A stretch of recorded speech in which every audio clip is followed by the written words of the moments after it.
Hey everyone, my name is Alicia and this is Double A Homestead.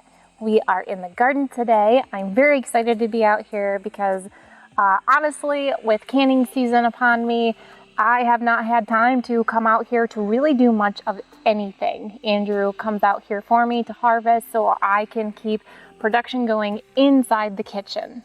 So things have gotten a little wild out here. Andrew has been doing his best to try to maintain the garden, which I'm absolutely grateful for because I haven't really been able to, but we are out here today and I have a lot to show you. Things are starting to turn color and I do have a lot of harvesting that does need to be done. I know that our cucumbers are on their last leg and we need to get this cauliflower and cabbage out of here. So let's go see what's ready. We were finally able to get 2 floating row covers that are durable and last us through any kind of wind or storm. We have had issues with the other 2 floating row covers that we had purchased. They were basically disintegrating any type of wind or rain that we had for some odd reason. We ended up getting these new ones here. We bought these from Grower Solution and they have stood up so far from any elements that we've had experienced out here, which is wonderful. But unfortunately, between the process of getting to these row covers, we have lost some cauliflower, which is sad because I always have plans for these, but it is what it is. But I am curious to see what kind of harvest I can still get out of these. Now, I have harvested some already, which isn't a terrible amount. I'm hoping to make pizza crust out of these for myself because I have celiac disease and I cannot have regular pizza crust. So let's see what we can get.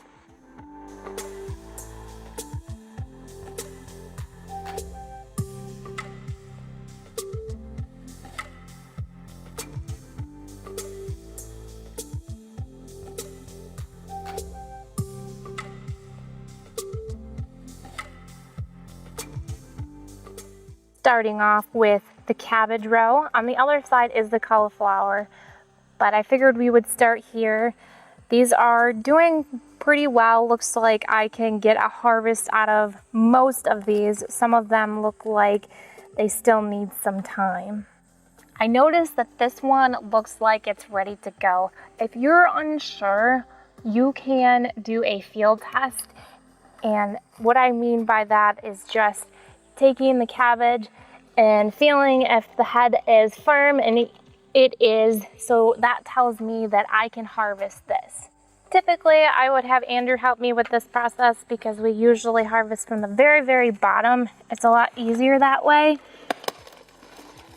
but I might be okay without his assistance. We'll see. Usually we get like really big nippers, or you could pull it too if you wanted to. That always helps. And I am gonna take this whole thing, and these leaves, I'm actually gonna give these to the chickens. They really, really like these, so I'm gonna save these as well.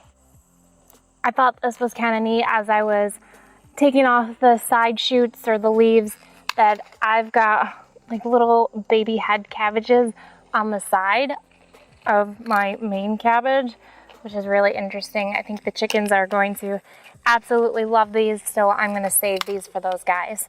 I know some of that cabbage looked pretty scary with all of the damage that was on there, but I promise you that they will be just fine.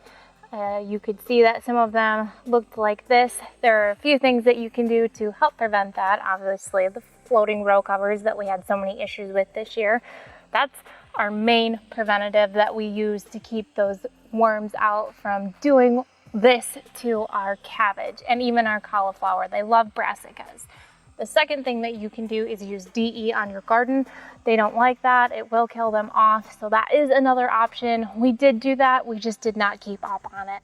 Now that we have all of the cabbage out of the way, let's move on to the cauliflower. I did plant purple cauliflower. I believe it's called Purple of Sicily. I did harvest some and it's absolutely gorgeous. So let's go take a look and see if we have any left in the garden.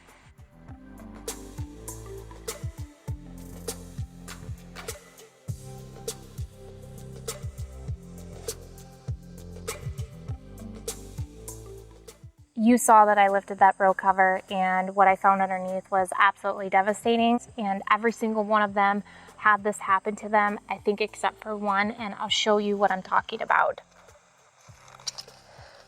This is pretty much what they all look like. They are quite smelly. They are just rotted. Could say maybe cut out the bad spots, but the problem is that they're just moldy throughout, and I just don't feel that it's safe to do that. So unfortunately, I'm gonna have to throw all of those away. I had massive plans for these, making cauliflower crust. For me, with someone who has celiac disease, if you don't have that, it's very expensive to get things that are special to me like that. Like cauliflower crust is ridiculous, especially now. Everything is so much more expensive than it was previously. So this was going to be a nice treat for me for the summer or winter or whenever I wanted to have that, to be able to enjoy somewhat of a closeness to a pizza. So it's heartbreaking when things like that happen. I just wasn't able to get to it in enough time. I've experienced before with the floating row covers, what happens is that it just traps the moisture inside of it and they tend to get moldy. I've had that issue with the cabbage, the leaves going bad, and I can't do anything with the leaves even though they are edible because that has happened. So it's unfortunate. I think there's maybe one or two in there that are still edible, but as far as that, it's pretty heartbreaking. Well, now that I'm heartbroken about the cauliflower, let's go harvest something that might cheer me up a little bit. I had to really make a path back here. It is so crowded with everything with the squash, but hopefully you can see what I have going on over here. I'm next to the corn, which is almost ready to go. The tassels are starting to turn brown, which is amazing. I think we're gonna get a good harvest this year, but these are our long beans, and these ones are a little bit different than your traditional bean. These ones are more for stir frying instead of just cooking these up. The texture is a little bit different. I personally have not had these, so I'm really excited to give these a try and see what it's like. I really didn't harvest a lot because they're honestly still not 100% ready, but these seem like they were good to go. But you can see how long that this is, and this is not as big as what they get to. I've seen some way longer than this, so it's really exciting that these produced this year. I was really nervous about having them over here just because of all of the space issue and maybe not having enough space, but they seem to be doing really well. I don't really fit in this shot well just because it is such a tight area, but these are our cherry tomatoes and they are starting to produce. I'm so excited about these. I actually ran out of my corn and cherry salsa tomato. I think I got like a quarter of a jar left in the fridge, but they are doing good and I'm so excited. I've been kind of snacking on these here and there because they're not quite full bloom yet, but we have the two sun golds here. That's the sun gold and one on the end. That middle one there, that's going to be the little bing. This one over here onto my left side, you can't really see it, but that's going to be the super sweet. This sun gold on the very beginning, you could say, not on the end, is doing really well. I think this one's producing the best out of all of them so far. But these ones are a little bit different because they're not going to turn red. They are going to turn this really nice, like bright orange color, and that's when you know that they are done.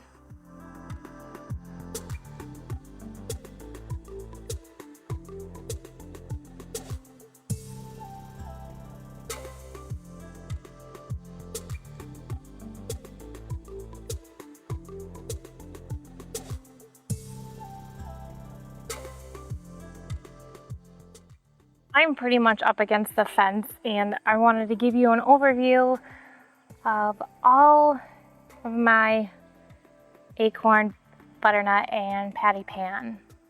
It goes on for days. I could probably hide in here and you wouldn't be able to find me at all. We have had terrible weather, and what I mean by that, it's been extremely humid, and I'm starting to get powdery mildew on my squash plants. So I'm gonna have to start treating these right away, because once it starts, it gets out of control very quickly. Now I won't be able to do too much in the middle just because I can't really get to it, but the outside at least I could try to do something. Here's an acorn squash. And then here is a butternut. And they're just littered throughout. I'm gonna go check the other side and see if there's any patty pans on there. Looks like we have one here. I'm going to harvest that. We have this one here. I'm gonna let that one go for a little bit, but these ones are definitely more accessible.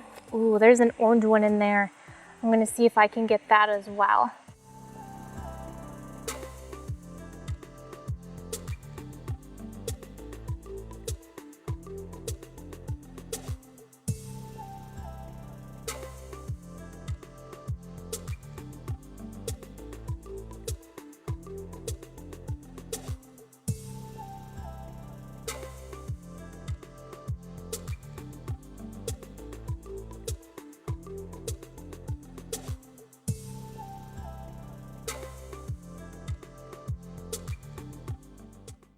Few things that I did want to go over with you guys. I believe that I had picked these a little too early just because of how the bottom looks, and yeah, I don't think this one's quite done. This one looked a little bit more done than the other one, but I still don't think they're quite done. I have not grown these before. These are completely new, and I think they're supposed to get a little bit bigger.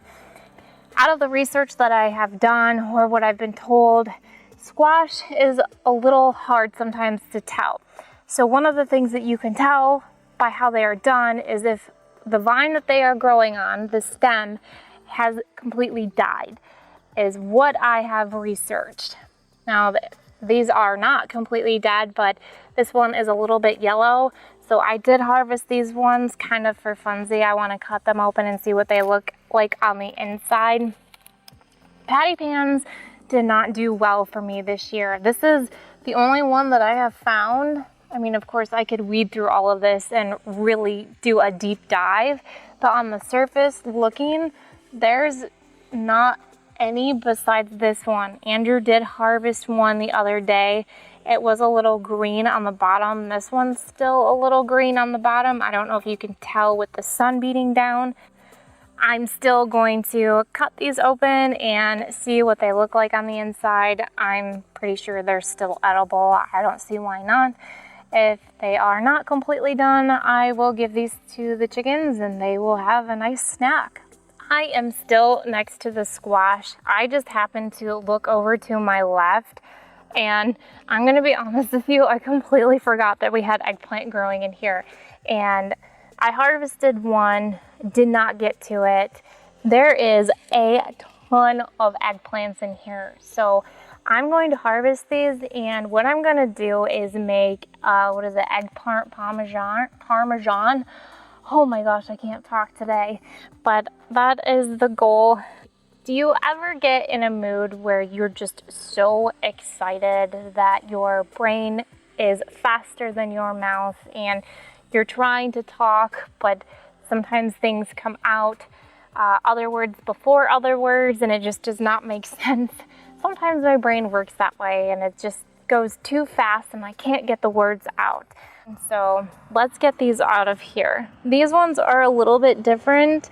I think these are called the fingerling eggplants. So these are gonna be a little bit longer than your typical eggplant. And most of these look like this. So there is a lot in here. Look how pretty that color is, you guys. Especially up here. Oh my gosh. There's more eggplant on here, but I think I'm gonna leave those for now just because I have 1, 2, 3, 4, 5, 6, 7, 8 eggplants that I'm gonna have to make up a dinner with. So let's leave these for now and then we'll come back to them for another time. We are over by the cucumbers, or what were the cucumbers. You can see they are not doing so hot anymore. We have so many different kinds over here. Some of them I haven't even tried yet this summer, which I really need to do to determine if I even like it or not, so we don't grow it next year. So let's go ahead and go through and see what we have.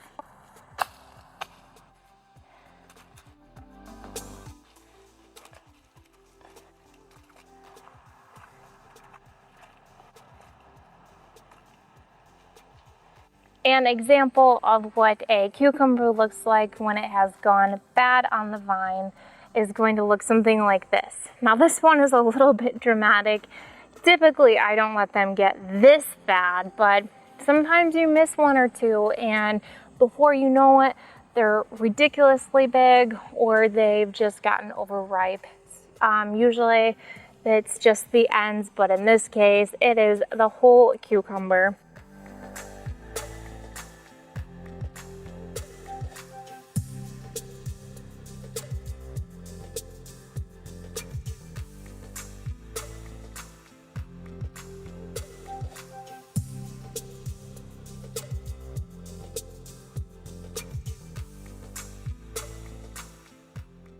I decided to get out of the sun for a minute and sit underneath one of these beautiful arches. Andrew did a really good job of trimming this back so we could actually walk through these now. They were a little wild and these were taking over, so it's nice to be able to walk through them again. Now that we've harvested those cucumbers, I do want to check on my peppers and see if there's anything to harvest. I know Andrew harvested last weekend, I think it was, and I got all of those canned up, so I just want to double check those. There are a lot of other things in here that I have not shown you. Or the summer squash is doing beautifully. I need to harvest those. Those are getting ridiculously big and figure out what to do with that. I think I might just, to save some time, shred those up and put them in the freezer for future use because I can't think of anything right now. Zucchini is doing terrible, not going to lie. We've had a really rough year with those, with the vine borers and squash bugs. I know they're in here because Andrew brought a zucchini inside and there was a squash bug on it, unfortunately. So now we're dealing with that. I mean, it happens every year. It's nothing new. The beans are starting to die back. I need to harvest those and get these tomatoes sprayed because they're looking atrocious. Because I haven't been able to be in the garden full time, which I'm hoping at some point in my life that I will be able to do this full time instead of doing it part time. We can only hope that I'll be able to spend as much time out here as possibly needed or that I want to do. I love being out here and spending time in the garden and doing things.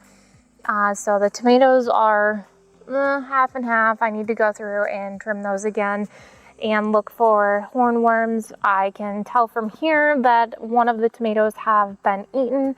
So there are some out there. They are actually currently on our pepper plants as well, which I didn't even know that they like to do. We experienced that last year in where the garden was. And it took us by surprise because they're hornworms. They like tomatoes. That's what they eat.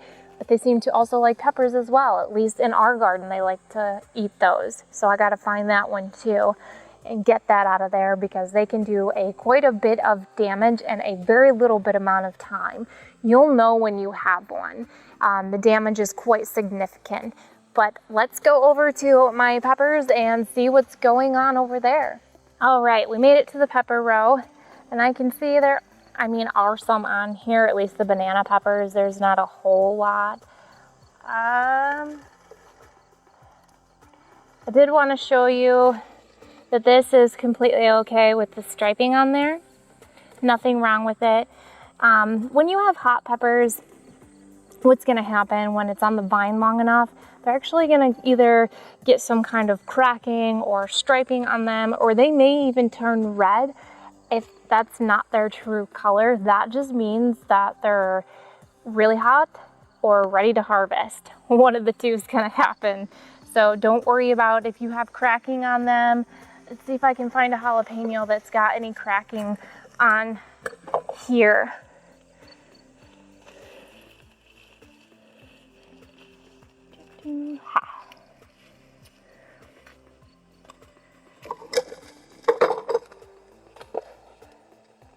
Now this isn't an exceptional example of cracking or striping or whatever you may want to call it, but I don't know if you can see that there. It's going to be here and a little over here, and they may even turn purple too. That just means that it's okay and there's nothing to worry about. Just go ahead and harvest and enjoy your jalapenos. Now these are not actually hot jalapenos. I have two different kinds in here. I've got not jalapenos and I've got tricked you, fooled you. That just means that these jalapenos are not hot because guess what? I hate spice. Maybe just a little, but I still like to taste my food and enjoy it. But these are really nice to have. I actually have something in the garden that's new. Also, it's called a habanada. I'll go pick one and show you. Here is my habanada, and it is underripe. As you can see, it is still very green. I've been waiting for these to turn color for the longest time. Peppers, for some reason, like to take their sweet, sweet time along with tomatoes and turning any type of color. I know in my pepper rows that they are loaded with peppers, but they're all green. Of course you can pick them when they're still green. That's no problem at all. But if you wanted a red, orange, or yellow, you're gonna have to wait some time. And my patience are starting to wear thin because my poor plants are toppling over from all of the weight from the peppers. I'm going to go through these and see if there's anything that is harvestable out of all of this. I like to make what I call jalapeno cowboy candy, just because of the jalapeno, and I really enjoy those, and some of my friends and family like to enjoy them as well. So I try to have more than what I usually eat on hand, just because it is so popular among our friends and family.